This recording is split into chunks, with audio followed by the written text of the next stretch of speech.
जय हिंद। आज हम पढ़ेंगे चैप्टर 1 द लास्ट लेसन। इसके लेखक कौन है? अल्फोंस डॉडेड। चलो मैं आपको इसका इंट्रोडक्शन बता दूँ। Alphonse Daudet was a French writer. जो अल्फोंस डॉडेड है वो कौन है? एक फ्रेंच राइटर है यानी लेखक है। हिज फादर विंसेंट डॉडेड, उनके पिता है वो क्या है? Vincent Daudet was a silk manufacturing, वो एक रेशमी का निर्माण करते हैं। Who faced misfortune misfortune and failure in life, जिन्होंने जीवन में दुर्भाग्य और असफलता का सामना किया। Daudet was a great writer, जो डॉडेड है एक महान लेखक है। He published his first novel at the age of 14, उसे 14 साल की उम्र में 14 साल की उम्र में उपन्यास का पहला पुरस्कार मिला था। ही वॉज ए पोर्ट्रेट, ठीक है। He was pained at France defeat in the war against Persia, जब पर्सिया की वार चल रही थी तो उसे बड़ा ही दर्दनाक फील हो रही थी, पीड़ा हो रही थी, ठीक है। As a result of the defeat two districts of France,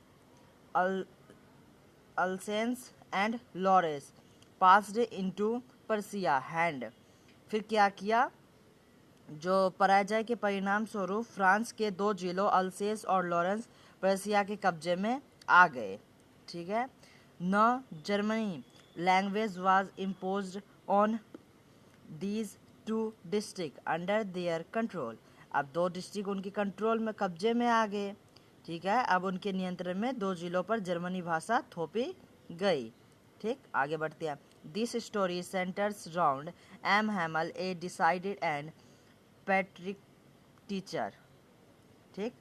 यह कहानी एम हैमल के नाम से एक समर्पित देशभक्त अध्यापक के इर्द गिर्द केंद्रित है। He had taught French for 40 years, जो फ्रेंच है वो कितने साल का है? 40 ईयर्स का। But now German language had been imposed on the people of that area, उस एरिया के लोगों को थोप दी गई कि आप जर्मन भाषा ही बोलेंगे। The new teacher was coming the next day, और अगले दिन नए टीचर आएंगे। This was M Hamel's late last lesson, और ये लेसन कैसा पड़ गया? एम हैमल के नाम पे last lesson. In his lesson he gave the message of parties to his student and countrymen. He urged them to protect their language. He said that their language was the key to their freedom from the foreign rule. अब क्या नया अध्यापक अगले दिन आ रहा है, तो यह एम हेमल का अंतिम सबक था। अपने सबक में उसने अपने विद्यार्थियों और देशवासियों को देशभक्त का संदेश दिया। उसने उन्हें अपनी भाषा की रक्षा करने की को प्रेरित किया। जैसे हमारा भाषा हिंदी है ना, तो उन्होंने भी क्या किया? अपने भाषा को बनाए रखने के लिए प्रेरित किया, यानी मोटिवेशन किया। उसने कहा कि उनकी भाषा विदेशी शासन से मुक्ति पाने की कुंजी है। जो उनकी भाषा है वो विदेशी शासन से क्या मुक्ति पाने की चाबी है। अब हम पढ़ेंगे detail summary.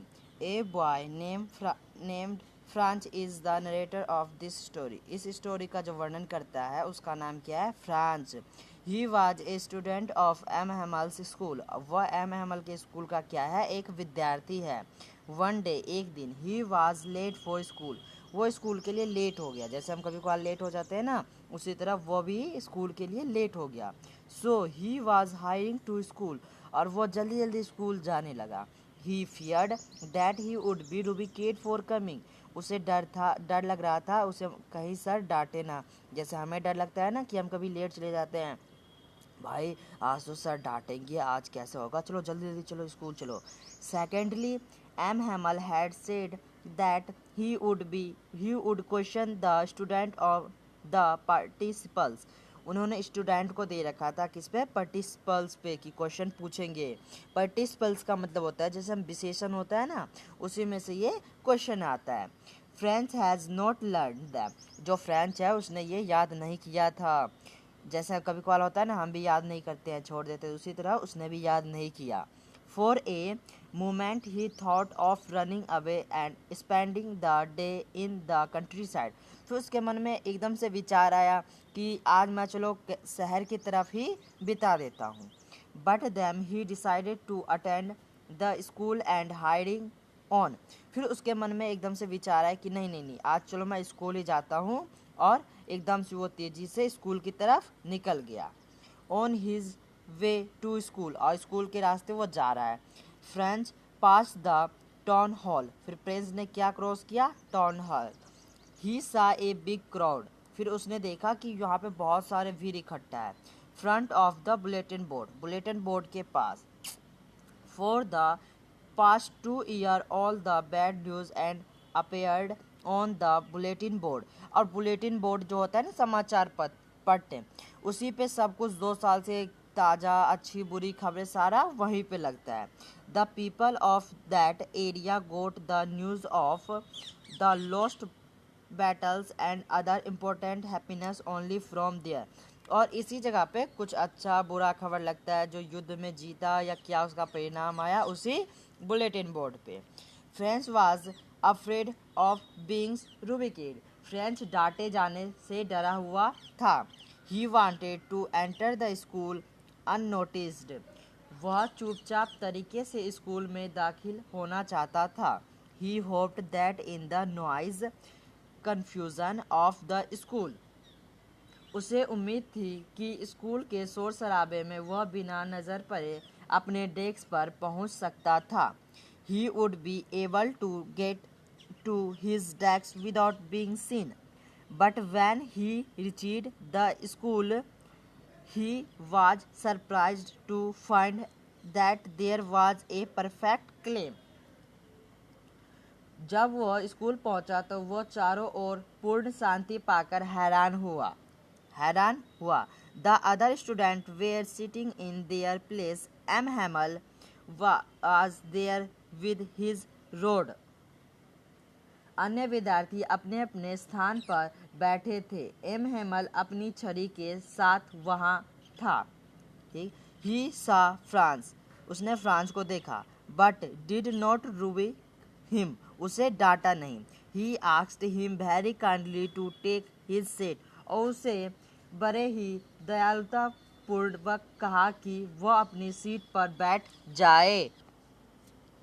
To friends, the whole school seemed very strange and silent. French को सारा स्कूल बड़ा विचित्र और शांत प्रतीत हो रहा था। But he was most surprised to find that some people from the village were sitting at the back bench of the class. लेकिन वह यह देखकर बहुत हैरान हुआ कि कक्षा के पिछले बेंचों पर गांव से आए कुछ लोग बैठे थे। M. Hamel was wearing his best clothing. Everyone was quiet and slow. M. Hamel अपने सबसे बढ़िया कपड़े पहन रखे थे, हर कोई शांत और गंभीर था। ठीक। Then M. Hamel sat in his chair. He spoke in a grave and gentle tone. He announced that it was their last lesson in French. He said that on an order had come from Berlin, only German would be taught in school of also, and Lawrence, the new teachers, would come the next day. तब M Hemal अपनी कुर्सी पर बैठा। वह एक गंभीर और भद्र आवाज़ के साथ बोला। उसने घोषणा की कि फ्रांसीसी भाषा में यह उनका अंतिम सबक था। उसने कहा कि बर्लिन से एक आदेश आ गया है कि अल्सेज और लॉरेंस के स्कूलों में केवल जर्मन भाषा पढ़ाई जाएगी। अगले दिन नया अध्यापक आएंगे। फ्रेंच अति गंभीर हो गया। उसे फ्रांसीसी भाषा में अपना सबक ना सीख पाने के लिए खेद हुआ। उसने कभी भी अपनी पुस्तकों को पसंद नहीं किया था, लेकिन अब वह अपने इन पुस्तकों से घृणा नहीं करता था। तब तो उसने एम हेमल की कठोरता के बावजूद उसे पसंद करना शुरू कर दिया था।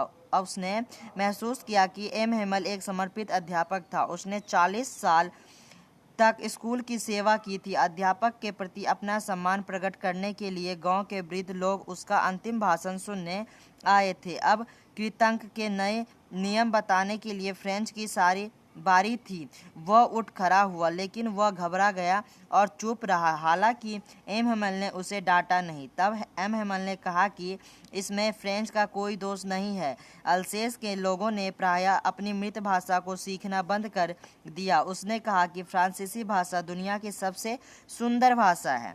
तब यह उससे सबसे अधिक स्पष्ट और तर्कपूर्ण भाषा है। हेमेल ने उन्हें अपनी भाषा के साथ जुड़े रहने और उसकी रक्षा करने के लिए भी कहा। यदि वे लोग तो पराधीन हो चुके हैं, अपनी भाषा से चिपके रहे, तो दीर्घ अवधि में वे लोग निश्चित रूप से अपनी स्वतंत्रता प्राप्त कर लेंगे।